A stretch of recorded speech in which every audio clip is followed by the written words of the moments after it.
Overcoming bad inner voices. We don't often think about it, and may never discuss it with others at all, but pretty much everyone has voices in their heads, a murmuring stream of thoughts that run along inside our minds most of the time. Sometimes the inner voice is encouraging, calling for you to run those final few yards. You're nearly there, keep going, or urging you to calm down because you know it will all be okay in the end. But sometimes the inner voice is simply not very nice at all. It is defeatist and punitive, panic-ridden and humiliating. It doesn't represent anything like our best insights or most mature capacities. It's not the voice of our better nature.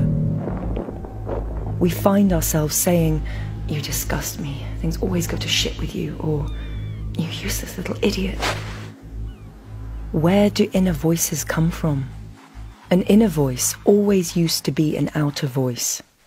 We absorb the tone of others, a harassed or angry parent, the menacing threats of an elder sibling keen to put us down, the words of a schoolyard bully or a teacher who seemed impossible to please.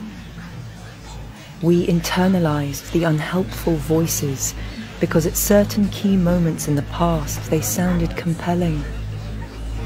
The authority figures repeated their messages over and over until they got lodged in our own way of thinking.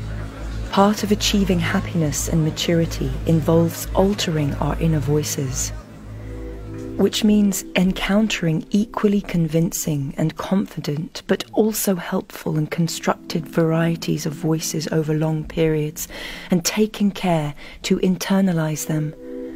They might be the voices of a friend, a therapist, or an author.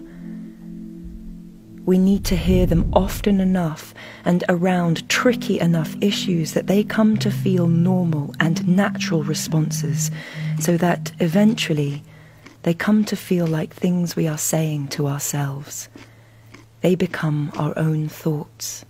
The best sort of inner voice speaks to us in a gentle, kind, and unhurried way.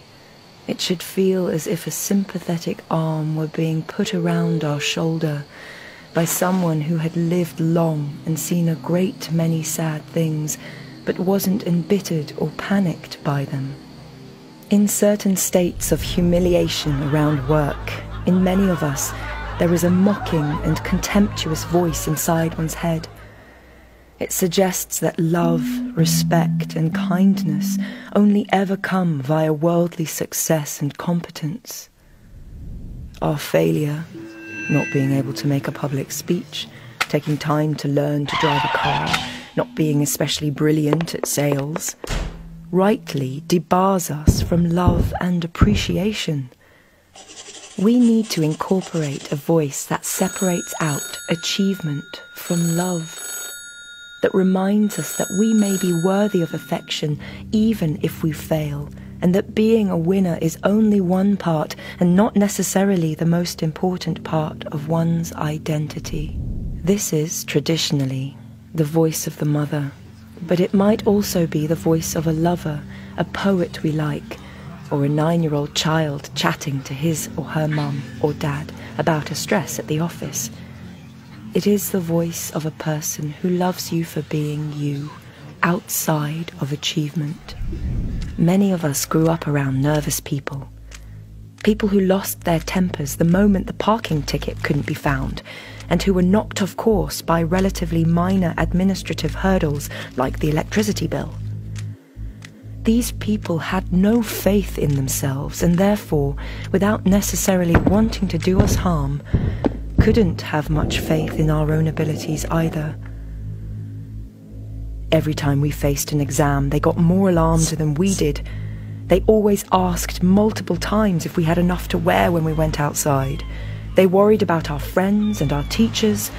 They were sure the holiday was going to turn into a disaster.